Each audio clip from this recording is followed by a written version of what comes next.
Hello दोस्तों, स्वागत है आपका आपके अपने यूट्यूब चैनल बी सिविल सेवक में। आज मैं लेकर आया हूँ लोअर केस एनवायरनमेंट और इकोलॉजी और आपदा प्रबंधन की मास्टर क्लास। तो आइए शुरू करते हैं। आपका आज का पहला प्रश्न है, खाद्य श्रृंखला के क्रमिक पोषी स्तरों पर रसायनों का संचय क्या कहलाता है? इसका आंसर होगा जैव आवर्धन। यहाँ पर ये जैव आवर्धन और जैव संचय में अंतर समझना जरूरी है। जैव आवर्धन जो है एक खाद्य श्रृंखला में होता है, जबकि जैव संचय किसी विशिष्ट जीव में होता है। दूसरा क्वेश्चन, निम्नलिखित में से किसने भूगोल में रुको और जाओ निश्चयवाद नामक संकल्पना प्रस्तुत की थी? इसका आंसर होगा ग्रिफिथ टेलर। ये सारी टर्म्स याद करनी बहुत जरूरी होती हैं। देखिए, आप लेखपाल के एग्जाम में पूछा गया था। कौन सा सिद्धांत यह कहता है कि दो बहुत करीब से संबंधित प्रजातियां जो एक ही तरह के रसायनों एक ही तरह के संसाधनों के लिए प्रतिस्पर्धा कर रही हैं, अनिश्चित काल तक एक साथ नहीं रह सकती? इसका आंसर होगा गॉस का नियम। कीस्टोन प्रजाति शब्द किसने गढ़ा था? कीस्टोन प्रजाति शब्द का सर्वप्रथम अमेरिकी विवरण वैज्ञानिक रॉबर्ट टी पेन ने गढ़ा था। जलीय पारिस्थितिकी तंत्र का बायोमास पिरामिड होता है उल्टा पिरामिड। घास के मैदान पारिस्थितिकी तंत्र में पारिस्थितिकी पिरामिड होता है सीधा। पृथ्वी के पारिस्थितिकी तंत्र पर मानवीय मांग का माप क्या है? पारिस्थितिकी पदचिह्न। निम्नलिखित में से कौन सा जीव पारिस्थितिकी तंत्र में अपघटक के रूप में काम करता है? बैक्टीरिया और कवक। पारितंत्र के दो मूल घटक हैं, जीवीय और अजीवीय। पारितंत्र शब्द जो है 1935 में संकल्पना आई थी इसकी एजी टांसले के द्वारा, ये भी याद रखना है। लेकिन पारिस्थितिकी के जनक की संज्ञा अर्नेस्ट हैकल को प्रदान की जाती है। पारिस्थितिकी शब्द का सर्वप्रथम प्रयोग अर्नेस्ट हैकल ने किया था। सर्वप्रथम पारिस्थितिकी तंत्र शब्द का प्रयोग किया एजी टांसले। पारिस्थितिकी शब्द का प्रयोग जो है एजी टांसले ने सबसे पहले किया और पारिस्थितिकी शब्द का प्रयोग अर्नेस्ट हैकल ने किया था। किसी विशेष भौगोलिक क्षेत्र में पाए जाने वाले पशु साम्राज्य को क्या कहते हैं? फौना। और वनस्पति साम्राज्य को फ्लोरा। निम्नलिखित में से कौन सा अजैविक नहीं है? कवक। बाकी सारे अजैविक हैं। निम्नलिखित में से कौन सौर ऊर्जा के सबसे बड़े तयकर्ता हैं? हरे पौधे। ऊर्जा पिरामिड होता है सदैव ऊपर की ओर। ऊर्जा में लिंडमैन का 10% का नियम लगता है, जो कि खाद्य श्रृंखला में बताया जाता है कि एक जीव से दूसरे जीव में अगर ऊपर की ओर ऊर्जा बढ़ती है तो 10% ही मिल पाती है अगले स्तर पर। मैदानी पारिस्थितिकी तंत्र का किस प्रकार का जीव भार होता है? ऊपर की ओर, यानी कि सीधा। निम्न में से कौन चारण खाद्य श्रृंखला है? ये है चारण खाद्य श्रृंखला, घास, खरगोश और लोमड़ी। मृत जीव आ गया, इसका मतलब ये अपरद हो जाएगी, ये भी गलत है। फल खाने वाले पक्षी, ये भी चारण खाद्य श्रृंखला नहीं होगी। निम्नलिखित में से किस पारिस्थितिकी तंत्र का उल्टा पिरामिड होता है? इसका आंसर होगा जलीय पारिस्थितिकी पिरामिड। टैगा किस प्रकार के पारिस्थितिकी तंत्र का उदाहरण है? वन पारिस्थितिकी तंत्र। टैगा वन पारिस्थितिकी का उदाहरण है। इसका विस्तार जो है 50 डिग्री उत्तरी अक्षांश से 70 डिग्री उत्तरी अक्षांश के मध्य होता है। इसमें चीड़, स्प्रूस, फर, बर्च, पाइन आदि वृक्ष पाए जाते हैं। पारिस्थितिकी तंत्र में कितने प्रकार के पारिस्थितिकी पिरामिड होते हैं? 3 प्रकार के। जीव संख्या का पिरामिड, जैव भार का पिरामिड, संचित ऊर्जा का पिरामिड। इनमें से कौन सा मानव निर्मित पारिस्थितिकी तंत्र नहीं है? घास का मैदान।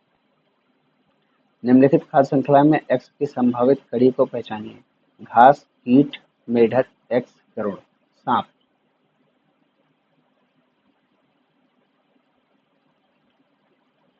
जैविक शब्दावली में दो जीवों के बीच ऐसा संबंध है जिसमें एक जीव लाभान्वित होता है और दूसरा अप्रभावित रहता है। सहभोजिता। निम्नलिखित में से कौन से परोपजीवी खाद्य श्रृंखला है? वृक्ष, फल खाने वाले पक्षी, जूं तथा कीड़े। परोपजीवी खाद्य श्रृंखला शाकाहारी जंतुओं से शुरू होती है, इसका पहला पॉइंट। किंतु इसमें ऊर्जा का प्रवाह बड़े आकार के जंतुओं से छोटे आकार वाले जंतुओं की ओर होता है। परोपजीवी, इसको याद रखिएगा, मोस्ट इंपॉर्टेंट पॉइंट है। अतः बड़े आकार के जंतु पोषक एवं छोटे आकार वाले जंतु जिनकी खाद्य संबंधी आवश्यकता पोषक द्वारा पूर्ण होती है, परजीवी कहलाते हैं। यहाँ पर वृक्ष जो है वो बड़े आकार का जीव है। फल खाने वाले पक्षी, ये जो है इसके वृक्ष के लिए परजीवी हैं, और जूं तथा कीड़े इन पक्षियों के लिए परजीवी हैं। जीवाणु के वातावरण के जीवित भाग को क्या कहते हैं? जैविक कारक। किसी परिस्थिति के निर्माण में क्या शामिल होता है? जैविक और अजैविक कारक। बड़े मांसाहारी या तृतीयक उपभोक्ता भोजन श्रृंखला के किस स्तर पर उपस्थित हैं? चौथे स्तर पर। कौन से जीव प्रत्यक्ष अथवा अप्रत्यक्ष रूप से निर्वाह हेतु उत्पादकों पर निर्भर करते हैं? उपभोक्ता। विभिन्न जैविक स्तरों पर भाग लेने वाले जीवों की एक दूसरे का आहार करने वाली श्रृंखला क्या कहलाती है? आहार श्रृंखला। निम्नलिखित में से कौन स्थलीय पारिस्थितिकी है? अर्ध शुष्क क्षेत्र। मृत जैव अवशेषों तथा अपशिष्ट पदार्थों का अपमार्जन करने वाले सूक्ष्म जीवों को क्या कहा जाता है? अपमार्जक। इसके अंतर्गत मृतोपजीवी, कवक एवं जीवाणु आते हैं, जो प्रायः मृत उत्पादक एवं उपभोक्ताओं का अपघटन कर उन्हें भौतिक तत्वों में परिवर्तित करते हैं। मानव प्रजाति इको प्रणाली की किस श्रेणी से संबंधित है? सर्वाहारी।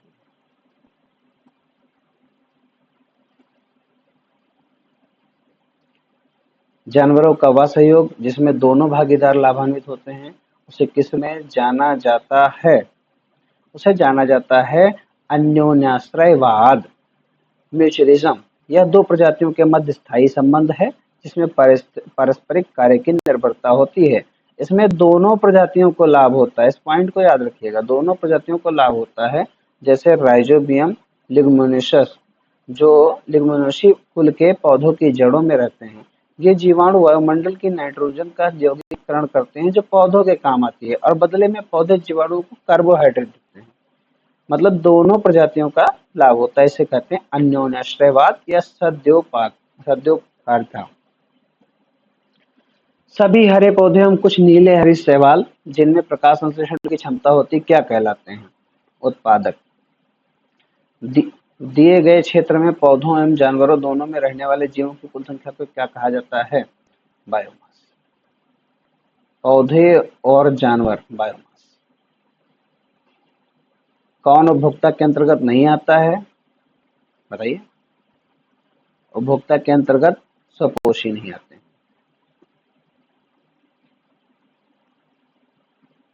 स्वपोषियों को खाद्य श्रृंखला में उत्पादक कहा जाता है, या उपभोक्ता के अंतर्गत नहीं आते हैं। निम्नलिखित में से किस पोषण के तरीकों में जीव पोषक तत्वों को मृत और क्षयकारी पदार्थ से विलयन के रूप में लेते हैं? मृतोपोषी पोषण। मृतोपोषी पोषण में जीव जो है मृत जंतुओं और पौधों के शरीर से अपना भोजन अपने शरीर की सतह से घुलित कार्बनिक पदार्थों के रूप में अवशोषित करते हैं। वैसे जीव जो अपना भोजन मृतजीवी पोषण द्वारा प्राप्त करते हैं, मृतजीवी या फिर सैप्रोफाइट्स कहलाते हैं। इस वर्ड को याद रखिएगा, कभी कभी एग्जाम में ये पूछता है, सैप्रोफाइट वर्ड आ जाएगा, आप कंफ्यूज हो जाओगे।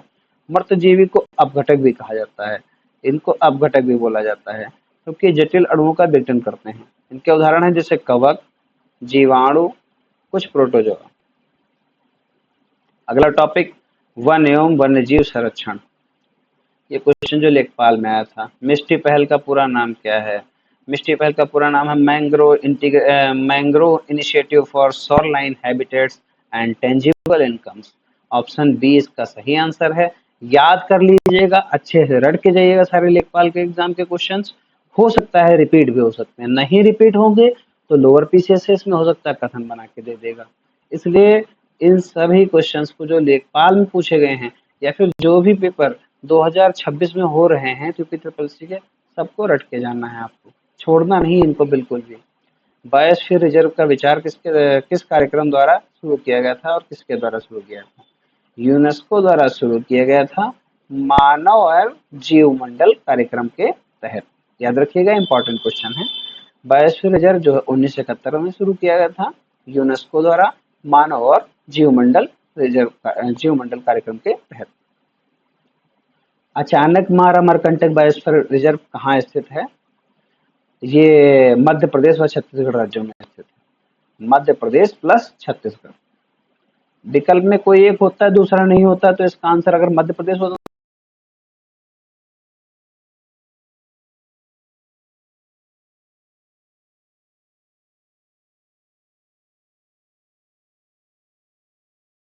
तैरता हुआ राष्ट्रीय उद्यान कौन सा है?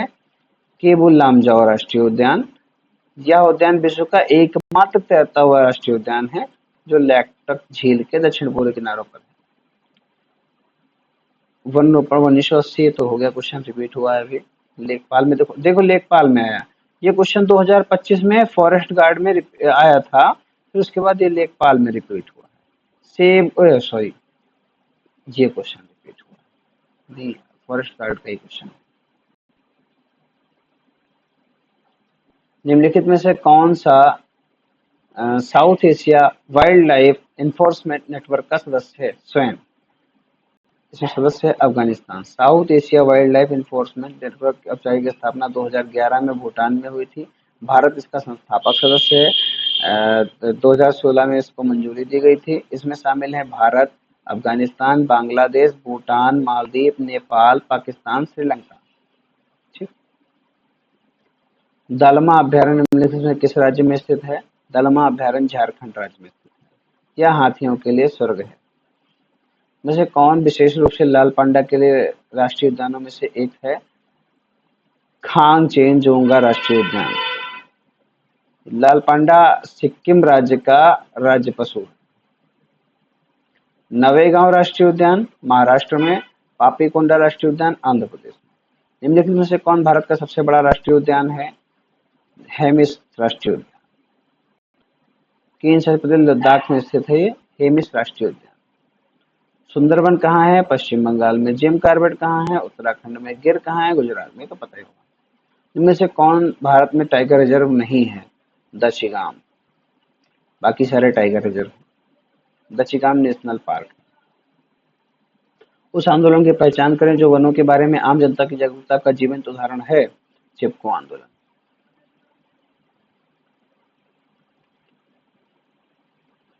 जैविक संरक्षण में प्रकाशित एक नए अध्ययन के अनुसार किस मुद्दे के कारण कई अनोखे जानवर और पौधे विलुप्त हो जाएंगे? ग्रीन हाउस गैस उत्सर्जन। चिपको आंदोलन किससे संबंधित है? पादप संरक्षण से। सरिस्का टाइगर रिजर्व कहाँ है? राजस्थान, अलवर जिले में। सरिस्का टाइगर रिजर्व राजस्थान के अलवर जिले में। निम्नलिखित में से किस देश में दुनिया की अधिक बाघों की आबादी है? भारत में। प्रोजेक्ट टाइगर 1973, याद रखनी, डेट इंपॉर्टेंट है, ये भी इंपॉर्टेंट है। माधव राष्ट्रीय उद्यान 98वां राष्ट्रीय उद्यान। ताडोबा अंधारी टाइगर रिजर्व का प्रसिद्ध वन्यजीव गंतव्य है महाराष्ट्र। महाराष्ट्र में आता। सिंपल सा क्वेश्चन है, तांडोबा अंधारी टाइगर रिजर्व कहाँ है? महाराष्ट्र में। वन्य जीवन सुरक्षा में महत्वपूर्ण योगदान के लिए दिया जाने वाला पुरस्कार है अमृता देवी बिश्नोई पुरस्कार। वेदांतंगल पक्षी अभ्यारण्य कहाँ स्थित है? तमिलनाडु। पक्के बाघ अभ्यारण्य कहाँ स्थित है? अरुणाचल प्रदेश। पक्के बाघ अरुणाचल प्रदेश में। कामेंग एलिफेंट रिजर्व कहाँ है? अरुणाचल प्रदेश में, कामेंग जिले में। हाथी परियोजना भारत सरकार द्वारा 1992 में शुरू की गई थी। राष्ट्रीय विरासत पशु इसे 2010 में घोषित किया गया। याद रखिएगा, 2000 राष्ट्रीय विरासत पशु घोषित किया गया, 1992 में हाथी परियोजना शुरू हुई थी। निम्नलिखित में से किसे दुनिया का पहला राष्ट्रीय उद्यान माना जाता है? येलोस्टोन राष्ट्रीय उद्यान। येलोस्टोन राष्ट्रीय उद्यान ये अमेरिका में। भारत का पहला राष्ट्रीय उद्यान जिम कार्बेट नेशनल पार्क 1936, नाम था हैली नेशनल पार्क, उत्तराखंड के नैनीताल जिले में है। प्रोजेक्ट टाइगर 1973 के अंतर्गत आने वाला यह पहला राष्ट्रीय उद्यान था। सारे पॉइंट इंपॉर्टेंट है। त्रि राज्य संरक्षित क्षेत्र में स्थित घड़ियाल मगरमच्छों की सबसे बड़ी आबादी वाला नदी अभ्यारण्य निम्नलिखित में से कौन सा? राष्ट्रीय चंबल अभ्यारण्य। इसकी स्थापना 1979। काराकोरम वन्यजीव अभ्यारण्य में से किस राज्य केंद्र शासित प्रदेश में है? लद्दाख। निम्नलिखित में से किस राज्य में विश्व का एकमात्र तैरता हुआ राष्ट्रीय उद्यान केबुल लामजाओ राष्ट्रीय उद्यान स्थित है? मणिपुर। केबुल लामजाओ मणिपुर। निम्न में से कौन सा राष्ट्रीय उद्यान एक टाइगर रिजर्व भी है? पन्ना राष्ट्रीय उद्यान। सतमालिया हिरण अभयारण्य भारत के निम्नलिखित में से किस राज्य या केंद्र शासित प्रदेश में स्थित है? दादरा नगर हवेली। सतमालिया हिरण अभयारण्य, इसमें हिरण की बनी कई प्रजातियां पाई जाती हैं। बांदीपुर राष्ट्रीय उद्यान भारत के निम्नलिखित में से किस राज्य में स्थित है? कर्नाटक में। बांदीपुर राष्ट्रीय उद्यान कर्नाटक में स्थित है। किश्तवाड़ राष्ट्रीय उद्यान भारत के निम्नलिखित में से किस राज्य या केंद्र शासित प्रदेश में स्थित है? जम्मू कश्मीर। Kishtwar national park, Jammu Kashmir. भरतपुर में स्थित पक्षी अभयारण्य का नाम क्या है? केवलादेव घाना राष्ट्रीय उद्यान, याद कर लीजिएगा, इंपॉर्टेंट है। काजीरंगा राष्ट्रीय उद्यान कहाँ स्थित है? काजीरंगा असम। कान्हा मध्य प्रदेश, पेरियार केरला, सुंदरवन पश्चिम बंगाल। ये मिलान बहुत पूछा जाता है, हालांकि ये इम्पोर्टेंट है, ये क्वेश्चन पेट का है इसलिए इसने सीधा सीधा पूछा है, बाकी पीसीएस में ये बहुत पूछा जाता है, तो इससे उम्मीद कर सकते हैं लोअर पीसीएस में आ सकता है। भारत में कुल कितने संरक्षित जैवमंडल यानी कि बायोस्फीयर रिजर्व हैं? 18 biosphere reserve. 18 biosphere reserve. Dandeli वन्यजीव अभयारण्य भारत के किस राज्य में स्थित है? कर्नाटक। दांडेली वन्यजीव अभयारण्य कर्नाटक। कीठम झील और सूर सरोवर पक्षी अभयारण्य में से किस शहर के पास स्थित है? आगरा। कीठम झील और सूर सरोवर पक्षी अभयारण्य किस शहर के पास स्थित है? आगरा। इराविकुलम राष्ट्रीय उद्यान किस राज्य में स्थित है? इराविकुलम राष्ट्रीय उद्यान केरल के इडुक्की जिले के पश्चिमी घाट में स्थित है। केरल के इडुक्की जिले में, याद कर लीजिएगा, इंपॉर्टेंट है। थट्टेकड़ पक्षी अभयारण्य कहाँ स्थित है? थट्टेकड़ पक्षी अभयारण्य कहाँ स्थित है? केरल में स्थित है। कोटमंगलम केरल, कोटमंगलम केरल में स्थित है या एर्नाकुलम जिले में स्थित है। इस अभयारण्य को भारत का सबसे आकर्षक पक्षी अभयारण्य माना जाता है। भद्रा वन्यजीव अभयारण्य किस राज्य में स्थित है? कर्नाटका। भद्रा वन्यजीव अभयारण्य कर्नाटका। अभियान E8 निम्न में से किससे संबंधित है? हाथी से। E8 अभियान, इसे E8 मिशन भी हाथी 8 मिशन भी कहते हैं। यह अंतर्राष्ट्रीय मंत्री स्तरीय बैठक का हिस्सा था, इसे 2011 में शुरू किया गया था। याद रखिएगा, सन पूछ सकता है। E8 अभियान 2011 में शुरू किया गया था। 8 देशों ने इसमें भाग लिया था। अखिल भारतीय बाघ आकलन अभ्यास प्रत्येक वर्ष में एक बार आयोजित किया जाता है। प्रत्येक वर्ष में प्रत्येक कितने वर्षों में एक बार आयोजित किया जाता है? इसका आंसर होगा 4 बार। 4 वर्षों में एक बार आयोजित किया जाता है। निम्नलिखित में से कौन सा भारत के कुछ प्रसिद्ध उद्यानों जैसे नागरहोल और बांदीपुर में संरक्षित घरेलू मवेशियों का निकटतम जंगली रिश्तेदार है? गौर, भारतीय बाइसन या गौर जाने वाले जंगली, भारत में पाए जाने वाले जंगली मवेशियों की सबसे बड़ी प्रजाति है। नागरहोल राष्ट्रीय उद्यान में पाए जाते हैं। गौर। 1972 में पश्चिम बंगाल वन विभाग ने राज्य के दक्षिण पश्चिमी जिलों में निम्न कोटिकृत वनों को पुनर्जीवित करने में अपनी विफलताओं को स्वीकार किया। कौन से वन? साल। भारत में साइट्स का हस्ताक्षर करता किस बना? भारत साइट्स यानी कि convention of international trade in endangered species of wild fauna and flora, इसमें साइन करना भारत ने कब किया, ये पूछ रहा है। 1976 में। निम्नलिखित में से कौन सा जानवर भारत में केवल गिर के जंगलों में पाया जाता है? एशियाई शेर। राष्ट्रीय वन नीति के संदर्भ में संयुक्त वन प्रबंधन नामक एक दृष्टिकोण और कार्यक्रम किस वर्ष लाया गया? संयुक्त वन प्रबंधन दृष्टिकोण किस वर्ष लाया गया? ये 1988 में लाया गया। इसको 1988 में लाया गया। ब्लैक बक राष्ट्रीय पार्क कहाँ स्थित है? ब्लैक बक राष्ट्रीय पार्क गुजरात में स्थित है। गुजरात। भारत में कितने जैवमंडल आरक्षित क्षेत्र हैं? 18 बायोस्फीयर रिजर्व। पैंथेरा टाइग्रिस प्रजाति के लिए विश्व में एकमात्र मैंग्रोव आवास कौन सा है? सुंदरबन। पैंथेरा टाइग्रिस, बाघ का वैज्ञानिक नाम है पैंथेरा टाइग्रिस। कौन सी प्रजाति संकटग्रस्त है? एशियाई हाथी। राजगीर चिड़ियाघर निम्न में से किस राज्य में स्थित है? बिहार। किसे वन्य घुड़खर अभयारण्य घोषित किया गया है? वाइल्ड लाइफ सेंचुरी कक्ष का रण, वाइल्ड घुड़खर अभयारण्य घोषित किया गया है। विश्व किस राज्य में मानस टाइगर रिजर्व है? असम। असम राज्य मानस टाइगर रिजर्व है। लाओ खोआ वन्यजीव अभयारण्य भारत के उत्तर पूर्वी राज्यों में किस नदी के दक्षिणी तट पर स्थित है? लाओखुआ ब्रह्मपुत्र नदी के दक्षिणी उत्तर पूर्वी राज्यों में ब्रह्मपुत्र नदी के दक्षिणी तट पर अवस्थित है। यह असम में है। ये भी पूछा जा सकता है। अभी इसने ये पूछा ना किस नदी के दक्षिण में, और ये पूछ सकता है लाओखुआ वन्यजीव अभयारण्य किस राज्य में है, असम में है। वनीकरण से बाढ़ को रोका जा सकता है। वनीकरण हमारे पारतंत्र को संतुलित कर सकता है। आप बताओ इसमें से कौन से कथन सही हैं? तो इसमें कथन सही है कथन सही है आपका ए और बी दोनों। वनीकरण से बाढ़ नियंत्रण किया जा सकता है, पर्यावरण को संतुलित करता है। पश्चिम बंगाल में बुक्सा बाघ संरक्षित क्षेत्र को वर्तमान में चल रहे किससे खतरा है? डोलोमाइट खनन से। बुक्सा टाइगर रिजर्व को पश्चिम बंगाल जलपाईगुड़ी में है, इसको डोलोमाइट खनन से खतरा है। एक केंद्र प्रायोजित परियोजना के रूप में भारत सरकार द्वारा प्रोजेक्ट एलिफेंट को किस वर्ष शुरू किया गया था? 1992। मैंने बोला था आपसे याद कर लेना।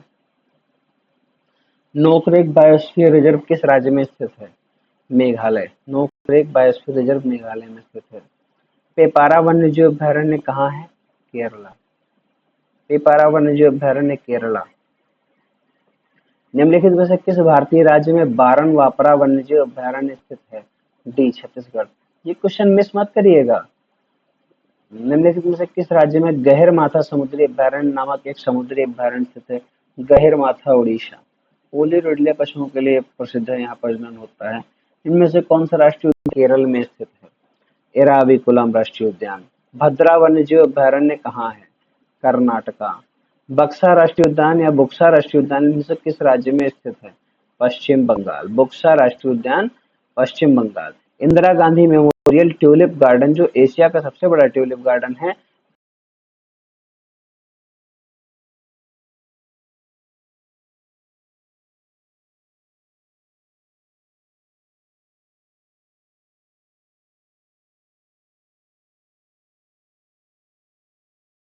तिहत्तर में भारत का राष्ट्रीय पशु घोषित किया गया था। संरक्षण जो है 72 में ही लागू हुआ था। संरक्षण अधिनियम 72 में लागू हुआ था। हालांकि इस प्रोजेक्ट की शुरुआत जो है प्रोजेक्ट टाइगर की शुरुआत 1973 में हुई थी। कुलिक पक्षी अभयारण्य निम्नलिखित में से किस राज्य में स्थित है? कुलिक पक्षी अभयारण्य। कुलिक पक्षी अभयारण्य किस राज्य में स्थित है? कुलिक पक्षी अभयारण्य आपका स्थित है पश्चिम बंगाल में। कुलिक पक्षी अभयारण्य स्थित है पश्चिम बंगाल में। रंगनथिट्टू पक्षी अभयारण्य कहाँ है? कर्नाटका। रंगनथिट्टू कर्नाटका। रंगनथिट्टू कर्नाटका। रंगनथिट्टू कर्नाटका। याद रखिएगा, ऐसे बोल बोल के याद करिए तो याद होगा। ऐसे केरल में है कुमारकोम, थट्टेकड़, मंगलवनम। कर्नाटका बांकापुर, श्रीरंगपट्टनम, दांडेली, रंगनथिट्टू। आंध्र प्रदेश कोल्लेरू, पुलिकट, उप्पलपात। तेलंगाना पाखल वन्यजीव अभयारण्य। इधर के जो क्वेश्चन आते हैं दक्षिण वाले ना, ये सब फंस जाते हैं हम लोग। ये बहुत इंपॉर्टेंट है भाई, इनको अच्छे से याद करिए। हो सके तो कहीं पे शॉर्ट नोट्स इनका बना के लगा लीजिए। भारतीय वन्यजीव संरक्षण अधिनियम किस वर्ष लागू किया गया? 1972। नागजीरा टाइगर रिजर्व कहाँ है? महाराष्ट्र में। नागजीरा टाइगर रिजर्व महाराष्ट्र में। भारत में किस निर्जन द्वीप में एक पक्षी अभयारण्य स्थित है? पिटी द्वीप। पिटी द्वीप समूह जो है लक्षद्वीप में है। यहाँ एक पक्षी अभयारण्य अवस्थित है। यहाँ कोई मनुष्य निवास नहीं करता है, यह पक्षियों के लिए छोड़ा गया है। विक्रमशिला गंगा डॉल्फिन वन्यजीव अभयारण्य किस राज्य में स्थित है? बी बिहार के भागलपुर में विक्रमशिला। भारत में वन्य जीवों उनके व्युत्पन्न भागों का अवैध व्यापार रोकने के उद्देश्य से कौन सा अधिनियम बनाया गया है? अवैध व्यापार रोकने के लिए 1972 वन्य जीव संरक्षण अधिनियम 1972। भारत में वन अधिनियम वर्ष कब पारित किया गया? 1980 में। वन संरक्षण अधिनियम 1980 में। ये पर्यावरण संरक्षण अधिनियम 1986 में, कंफ्यूज मत होइएगा। वन्य जीव संरक्षण अधिनियम 1972 में। वन संरक्षण अधिनियम 1980। सबसे पहले आया वन्यजीव संरक्षण अधिनियम। वन्यजीव ऐसे याद करिए, वन्यजीव 1972 और वन 1980, पर्यावरण संरक्षण 1986। भारत के किस राज्य में शेषाचलम बायोस्फीयर रिजर्व स्थित है? इसका सही होगा आंध्र प्रदेश। आज के लिए साथियों इतना ही। कृपया चैनल को जरूर सब्सक्राइब करें और आगे जो भी आप पढ़ना चाहते हैं वो कमेंट में लिखें, मैं उस पर वीडियो क्लास बना दूंगा। Thank you very much.